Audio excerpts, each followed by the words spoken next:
que vous manifestez par rapport au règlement intérieur pour engager un débat qui vaut sur les deux motions, expliquer pourquoi on ne se rejoint pas sur les deux textes en indiquant d'emblée qu'évidemment on ne votera pas contre le texte qui est proposé, en espérant en retour une réciprocité en termes sinon d'adhésion, en tout cas de comportement par rapport à notre texte. De quoi s'agit-il?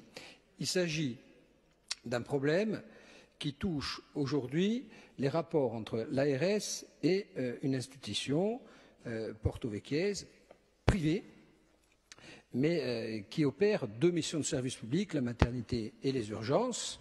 Donc l'objet strict et limité de notre texte, c'est de dire qu'il faut régler cette dette. Et on est tous d'accord là-dessus.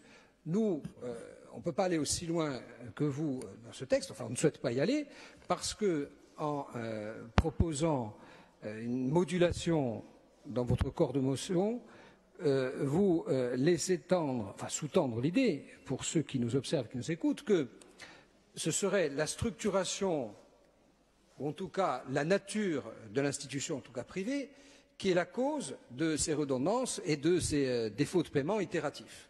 Nous, on ne peut pas aller jusque-là.